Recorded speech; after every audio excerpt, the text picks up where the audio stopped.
राजीव।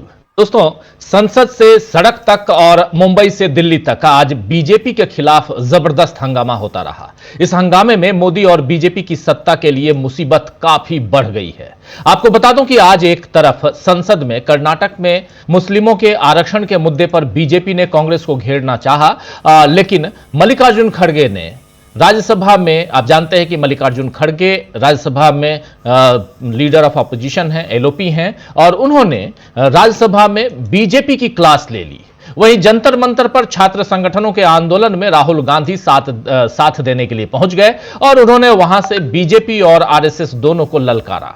इधर मुंबई में कल से कुणाल कामरा के कार्यक्रम के बाद शिंदे गुट के कार्यकर्ताओं ने हंगामा मचाया और उसमें बीजेपी ने साथ दिया, तो इसमें भी उसकी सरकार फंस गई है, क्योंकि अब कांग्रेस, उद्धव शिवसेना गुट जो है वो, और शरद पवार की एनसीपी ही नहीं बल्कि अजित पवार भी इस मसले पर फडणवीस और शिंदे के खिलाफ खड़े हो गए हैं। पहले से खींचतान के चल रही महायुति की जो सरकार है उसके लिए बड़ी मुसीबत इस बार एकनाथ शिंदे के कारण खड़ी हो गई है। देश में इतनी सारी हलचल हो रही है दोस्तों, देश में इतनी सारी हलचल मची हुई है, और इसमें मोदी आखिर कहां है? लोकतंत्र और संविधान के साथ जो खिलवाड़ चल रहा है, कानून व्यवस्था को हाथ में लेकर गुंडागर्दी की जा रही है, उस पर उनका क्या कहना है, यह अभी तक साफ नहीं हो पाया है। कुछ भी स्पष्ट नहीं है, कुछ भी पता नहीं है।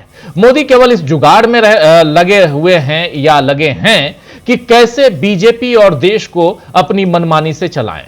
खबर है कि मोदी जल्द ही नागपुर जाने वाले हैं। 30 तारीख को मोदी नागपुर जाने वाले हैं, जहां उनकी मुलाकात होगी मोहन भागवत से, जिसके बाद बीजेपी के नए अध्यक्ष के नाम का हो सकता है उसकी घोषणा हो जाए, यानी नाम तय हो जाए। वैसे आज जेपी नड्डा और मोदी की बैठक हुई है, जिससे बीजेपी में भी हलचल मची हुई है। खैर, बीजेपी की हलचल को कितना बढ़ाना है और कब शांत करना है, यह मोदी और अमित शाह जाने, लेकिन देश में जो बवाल मचा हुआ है उस पर सरकार नहीं बोल रही तो विपक्ष उसकी जमकर खबर ले रहा है। आज जंतर मंतर पर राहुल गांधी ने किस तरह बीजेपी और आरएसएस की पोल खोली है, आइए जरा उसको सुन लेते हैं। जंतर मंतर पहुंचे राहुल गांधी और छात्रों के संघर्ष, इन सब का जायजा ही नहीं लिया बल्कि अपनी बात भी रखी। एक छोटा सा उनका भाषण था लेकिन बहुत इंपॉर्टेंट था, और वहां से वो ललकार रहे थे नरेंद्र मोदी की सरकार को। सुनिए जरा राहुल गांधी को। हिंदुस्तान का जो फ्यूचर है, हिंदुस्तान का एजुकेशन सिस्टम है, उसको खत्म करने में लगा है। उस इंस्टीट्यूशन, उस संगठन का नाम आरएसएस है।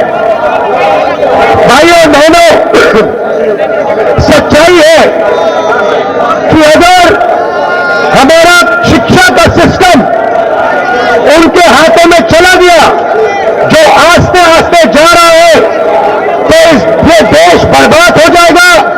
इस देश में किसी को रोजगार नहीं मिलेगा और ये देश खत्म हो जाएगा।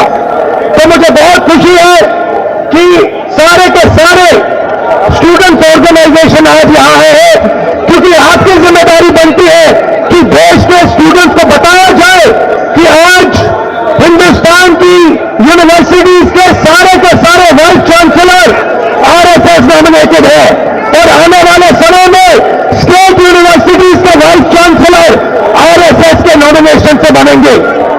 ये देश के लिए खतरनाक है और इसे हमें रोकना है। भाइयों बहनों, देश में सबसे बड़ा मुद्दा बेरोजगारी का है। कुछ दिन पहले प्रधानमंत्री ने कुंभ मेला पर भाषण किया और मैं वहां बोलना चाहता था कि कुंभ मेले के बारे में बोलना बहुत अच्छा है, मगर आपको भविष्य की भी बात करनी चाहिए, बेरोजगारी के खिलाफ बात करनी चाहिए, और जो देश के युवाओं को बेरोजगार बनाया है उसके बारे में भी आपको बोलना चाहिए। मगर प्रधानमंत्री बेरोजगारी के बारे में, महंगाई के बारे में, शिक्षा के सिस्टम के बारे में एक शब्द नहीं बोलते हैं, क्योंकि प्रधानमंत्री का मॉडल जो है, बीजेपी आरएसएस का मॉडल है, अदानी को देश का धन दिलाना और आरएसएस को देश की सारी इंस्टीट्यूशन, संस्थाएं पकड़ाना। इसके लिए हम सब एक है। मत कीजिए, यह आप देश के कोने में कीजिए, हर यूनिवर्सिटी में कीजिए, हर सड़क पे कीजिए, हर गांव में, हर शहर में कीजिए, और जहां भी आप मुझे ले जाना चाहते हो, जहां भी मेरी जरूरत होगी, मैं आपके साथ वहां जाने के तैयार हूं।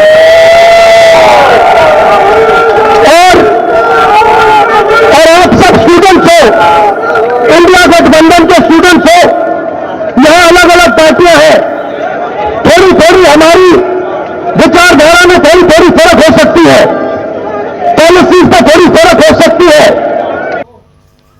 वहीं संसद में अभी आप सुन रहे थे, इधर सड़क पे जंतर मंतर पर राहुल गांधी भाषण दे रहे थे, छात्रों का आंदोलन, उसमें अपनी बात रख रहे थे। वहीं संसद में मल्लिकार्जुन खड़गे ने भी संविधान और भारत जोड़ने की कांग्रेस की मुहिम का जिक्र कर बीजेपी को जमकर फटकार लगाई है। ये जरा सुन लीजिए, संसद के अंदर राज्यसभा में मल्लिकार्जुन खड़गे क्या कह रहे हैं। मैं यही कहूंगा, कौन सा वो आदमी जिनको कहा देश का संविधान बदलने वाले हैं, देश का संविधान जो डॉक्टर बाबा साहब अम्बेडकर ने बनाया वो कोई बदल नहीं सकता, रिजर्वेशन भी कोई खत्म नहीं कर सकता। और उसकी रक्षा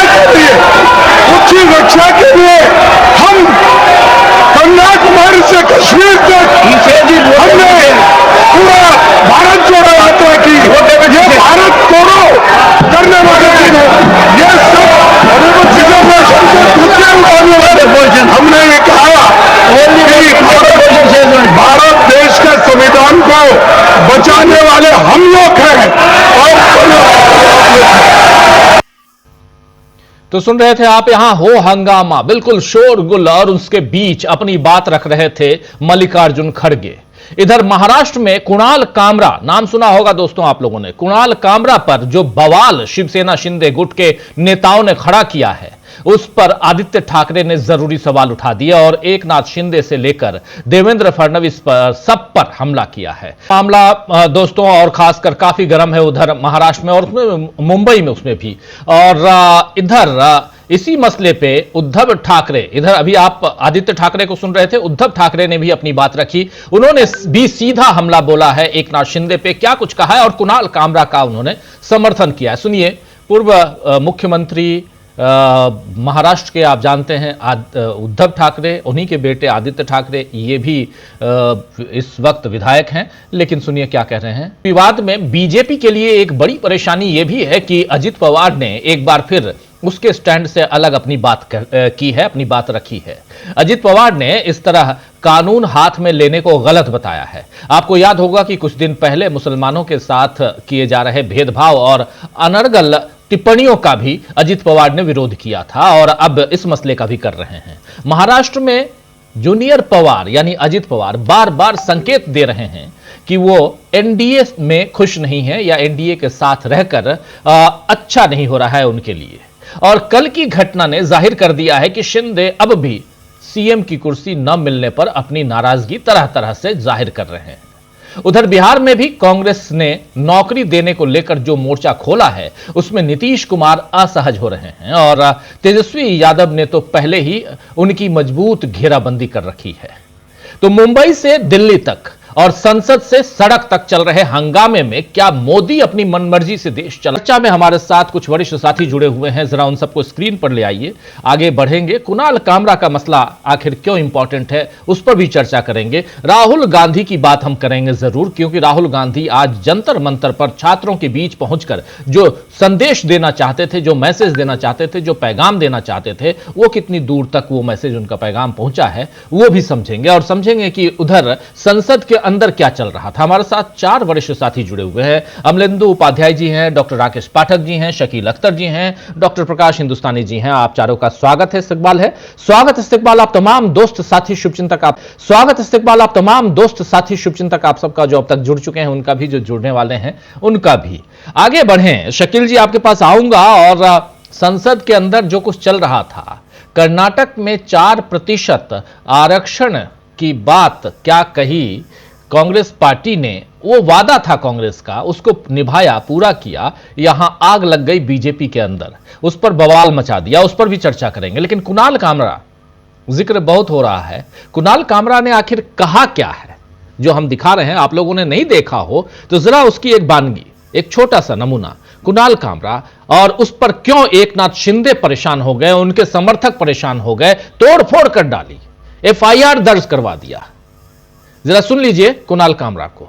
वहां से आते हैं थाने की रिक्शा, चेहरे पे दाढ़ी, आंखों में चश्मा, हाय थाने की रिक्शा, चेहरे पे दाढ़ी, आंखों में चश्मा, हाय एक झलक दिखलाए कभी वो हाटी में छुप जाए, मेरी नजर से तुम देखो गद्दार नजर वो आए, थाने की रिक्शा, चेहरे पे दाढ़ी, आंखों पे चश्मा, हाय मंत्री नहीं वो दल बदलू है और कहा क्या जाए, जिस थाली में खाए उसमें ही वो छेद कर जाए, मंत्रालय से ज्यादा फडणवीस की गोदी में मिल जाए, तीर कमान मिला है इसको बाप मेरा ये चाहे, थाने की रिक्शा, चेहरे पे दाढ़ी, आंखों पे चश्मा, हाय सोचो ना, मतलब ये पॉलिटिक्स है इनकी, परिवारवाद खत्म करना था, किसी का बाप चुरा लिया भाई क्या रिप्लाई होगा भाई, मैं मिलूं कल। तो सुन रहे थे आप यहां पर कुणाल कामरा। खैर स्टैंडिंग कॉमेडियंस इसी ढंग से अपनी बातें रखते हैं और लोग इसका बुरा भी नहीं मानते, लेकिन यहां पर इस परेशानी खुद मोल ले ली है कहें तो कुणाल कामरा ने, और थाने से लेकर रिक्शा और दाढ़ी चश्मा ये सारी चीजें कहकर इन्होंने सीधे सीधे इनवाइट कर लिया एकनाथ शिंदे उनके समर्थकों को। चलिए उधर महाराष्ट्र में और खासकर मुंबई में जो चल रहा है, थाने में जो कुछ चल रहा है उस पर हम चर्चा करेंगे, लेकिन पहले दिल्ली चलते हैं। और दिल्ली में आज दो घटनाक्रम बहुत इंपॉर्टेंट, सड़क पे बिल्कुल संसद से लगभग 1 किलोमीटर की दूरी भी नहीं होगी, जंतर मंतर की 700-800 मीटर की दूरी होगी, और वहां पर राहुल गांधी गरज रहे थे और संसद के अंदर राज्यसभा में गरज रहे थे मल्लिकार्जुन खड़गे। बीजेपी ने सोचा था कि आज घेर लेंगे, बिल्कुल संविधान के नाम पर भी घेरेंगे, जिस संविधान के नाम पर शकील जी बीजेपी घिरती रही 240 पर आ गई और कहा यह जा रहा है कि अगर फेयर चुनाव हो जाता तो फिर वो 240 नहीं 140 सीटें होती, सरकार पर काबिज नहीं हो पाती बीजेपी, लेकिन अपने ही फंदे में फंसी हुई नजर आ रही। क्या कुछ था, आपने आंखों देखी, वहां आपने सब कुछ देखा है, जरा आपसे समझूं शकील जी। देखिए, आज कांग्रेस ने बहुत साफ शब्दों में कहा, और ये वहां पे संसद में सब कह रहे हैं कि अब सरकार जो है संसद चलाना नहीं चाहती। प्रियंका गांधी ने ये बात कही, जयराम रमेश ने ये बात कही। जिस तरह से एक नॉन इश्यू को इश्यू बनाकर किरण रिजिजू बोले और कर्नाटक का मामला लाए जो पूरी तरह झूठा है, गलत है, और उसको लेके उन्होंने संसद जो है, राज्यसभा तो दिन भर के लिए हो ही गई, लोकसभा भी 2 बार स्थगित हुई। ये जो 4% की बात है, ये 4% मुसलमानों के लिए नहीं है, ये हमने लिखा भी है, बोला भी है, लेकिन बीजेपी यही चला रही है कि मुसलमानों के लिए, ये एससी के लिए है, ये एसटी के लिए है, ये अल्पसंख्यकों के लिए है, और ये रिजर्वेशन कोई नौकरी में या किसमें नहीं है।